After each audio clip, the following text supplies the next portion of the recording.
Hey there, Capricorn! Welcome new subscribers. My name is Yan and to my returning tambayers, ni ko sa inyong walang sawang love and support for me. At kung hindi niyo pa knows, meron pa po tayong isa pang channel kung saan araw-araw ay nag-upload din tayo ng collective readings para sa kahit na anong zodiac sign for all signs yan. No? Ang link niyan, nandiyan sa ating description box. So if interesado, i-click lamang yan para mapunta kayo doon at makapanood at mapakinig kayo ng mga messages kasi baka yun ay meant rin na mapakinggan ninyo. And yun nga, wala tayong gender dito sa babae, lalaki, LGBT, lahat ay welcome. Pwede rin pong i-switch yung mga roles dahil possible talaga magkapalit-palit kasi general reading yan. And at the end of the day, lahat ay may free will na free nyong gamitin anytime, anywhere. And yun nga mga babes, no? Just take only what resonates, no? And let us see. Kung may cross-watchers dito, si Capricorn, welcome ka rin. At kung may Capricorn placement sa kanilang natal or birth chart, welcome din kayo. No? Archangel Michael, thank you so much to the angels guides natin. No? So, thank you sa inyong palagiang presence dito sa aming reading. So, ayan mga babes. Okay? So, let us see what we have here for you, Capricorn. Messages for Capricorn, please. What does Capricorn needs to know? Capricorn.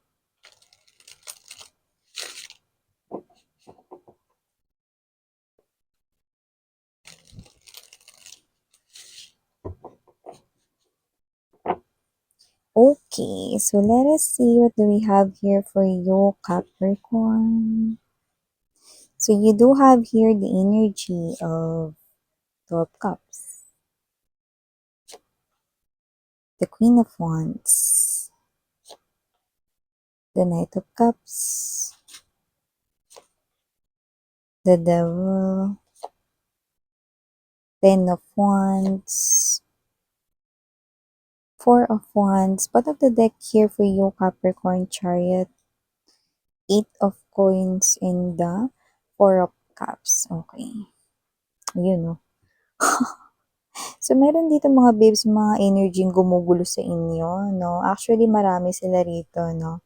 So, nakita ko rito, hindi mo sila pinapansin, no? Focus ka lang kasi rito sa iyo ritong trabaho, sa yung ginagawa rito, na kung ano man yung pinagkakakitaan mo, trabaho, plus meron ka ring sideline, side racket, baka may business ka rin or negosyo, no? So, meron dito mga energies, no, na nakikita ko na ginugulo ka nila rito, no? Para silang, alam mo yung energy na gusto mong mag-focus, pero ang dami-dami nilang sinasabi, ni parang dinidistract ka nila, no? Kasi hindi mo sila pinapansin, no? Huwag mo lang silang pansinin mga babes, no? Kasi alam mo, okay, kahit anong gawin nila, kahit magtatumbling sila dyan, no? Magagagalit sila dyan, hindi nila mababago ang sitwasyon nila, ganun pa din, no? Ikaw pa rin yung kumikita rito ng pera, tapos sila pagising nila, wala pa rin, di ba? Wala pa rin nangyayari sa buhay nila. So, hayaan mo lang sila, no, dahil yun nga yung gusto nila, i-distract ka rito, no. Pero kung iisipin mo, wala nangyayari sa buhay nila, araw-araw ganun pa din. Diba? So, in short, ang talunan dito ay walang iba kundi, tantadadan, sila, loser, no? So, nakita natin dito, Capricorn, na mag-focus ka lang sa ginagawa mo. Huwag ka masyado magbigay ng atensyon sa kanila, which is nakikita kong hindi ka nagbibigay ng atensyon sa kanila, kaya mas lalo silang natitrigger na inisin kayo, no? So, nakikita ko rito maganda with the red carpet right here, chariot, no? Nakikita ko rito na mas gaganda pa lalo yung kaperahan mo, no? At nakikita ko rito na ikaw yung energy na mapagbigay ka, no? Ikaw yung energy rito na generous ka. So, nakikita ko rito, Capricorn, na mas lalo ka pang bibigyan rito ng mga blessings, no? Alam mo, ibig lang sabihin nito, kaya maraming naiinggit sa inyo, kaya maraming natitrigger sa inyo, ibig sabihin tama ang ginagawa ninyo. Okay? So, maliban dyan, Capricorn, nakita rin ako ng energy dito here for you guys. Okay? Possible na meron dito, okay, na nakatingin sa inyong person, especially if you're already in a relationship here with a special person. So, nakikita natin yun dito. So, sorry about that commercial mga babes. Let's talk about this na more. So, nakikita ko dito na merong person dito na posibleng nakatingin sa yung person. But this person here is someone who is coming, no?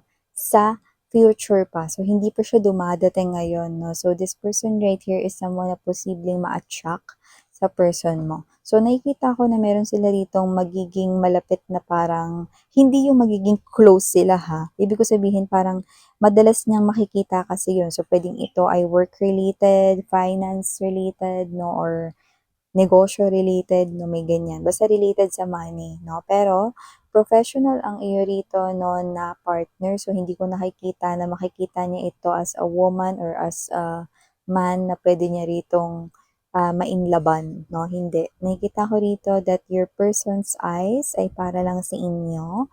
Pero ikaw yung makakapansin, no, na itong tao na 'to 'no, is iba yung tinginan sa person mo 'no, which is okay, lalo na pagka babae ka malalakas ang instinct niyan. So tama ka 'no, may gusto yung tao or magkakagusto yung tao na yun sa person mo 'no, pero your person mo is someone na nakikita ko rito 'no, na hindi attracted dun sa tao na yun, yan. Okay, so okay na, puwede ng kumalma. So, maliban dyan, Capricorn, nakita rin tayo ng energy rito that with the Ten of Wands and the Queen of Wands energy, possible na meron ka na rin dito mga problemang natapos ng masolusyonan, no? At nakikita ko pang meron ka pa ritong masusolusyonan. Ten of Wands energy.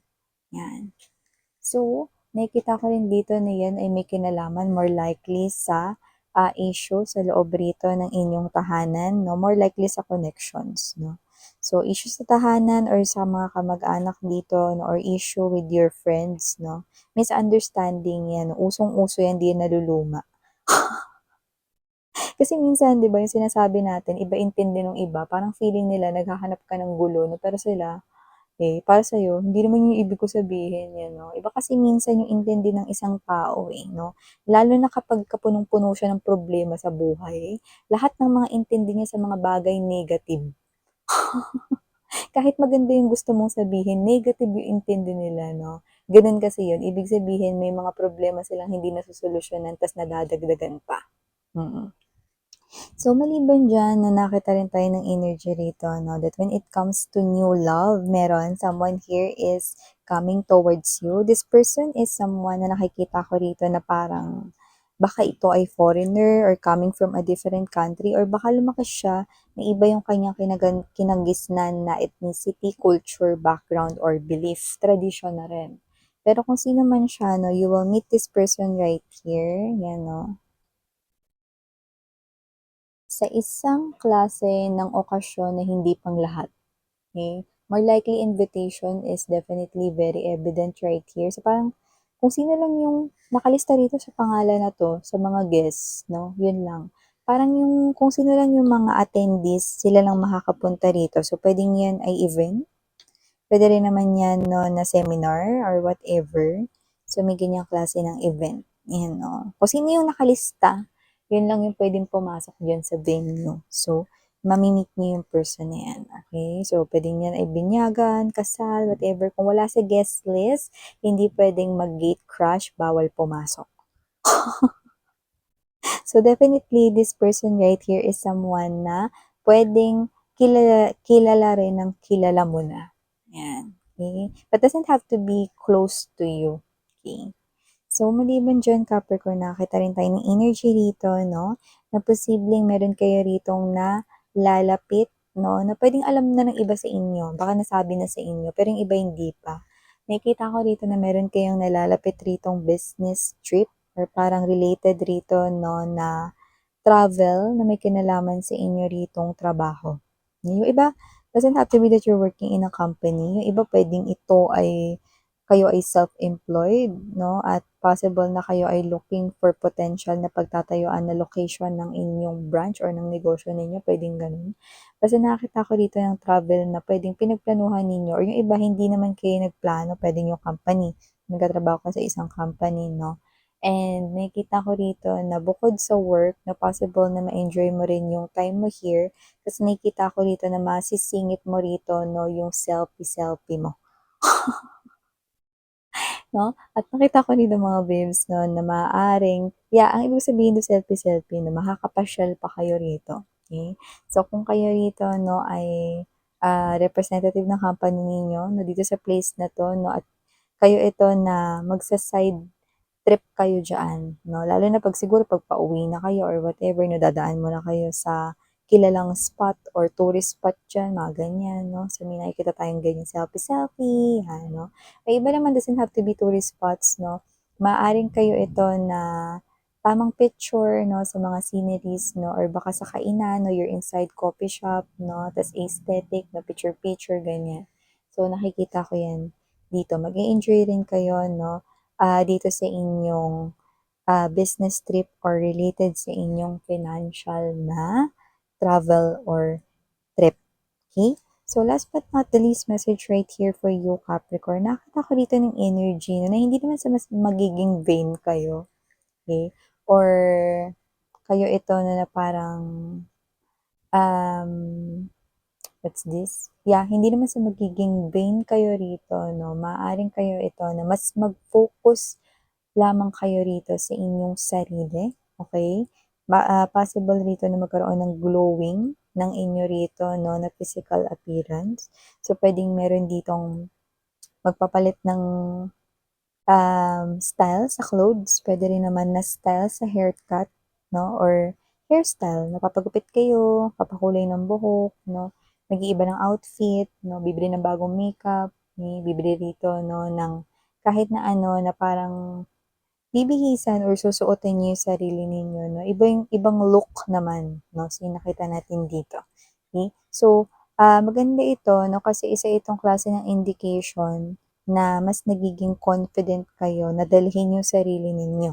Okay? And because of that, you are also attracting here, no? Na mawala ng parang bula yung mga problema nyo rito, no? Ng natural. Ganun ba yun, Miss Yan? Oo. Kasi dito, the more you love yourself, the more rin na parang natitrigger, no, yung mga problems, hindi nagmamatch sa energy ninyo. Kaya kusa na rin sila ritong aayos rito, no, on their own, no. Pero universe is at work doon. Okay? So, may mga problema kayo rito na mawawala, magdi-disappear na lang bigla, no, na parang inayos nila yung sarili nila. Dahil meron ka ritong ginagawa sa sarili mo, no? At yun nga yung pagmamahal mo sa iyong self. Yan, no? So, nakikita ko dito. Siguro iba rito, no? Magta-try rito magpaputi ng skin, magpakinis palalo ng face, no? Or mag-try ng mga parang ganyan, botox, whatever, no? Or iba magpatan ng skin, no? Basta something, no? Sa inyong physical appearance, boys, girls, na LGBT, you're welcome here, no? So, yun yung kita ko rito. Keep doing that kasi may mga problema pa kayo rito na parang mafe-fix on its own, no? Just continue giving to yourself. Okay? So, ito yung mga messages right here for you, Capricorn. Thank you so much again, and your Yana on me. Sarang ngayon, love and light. And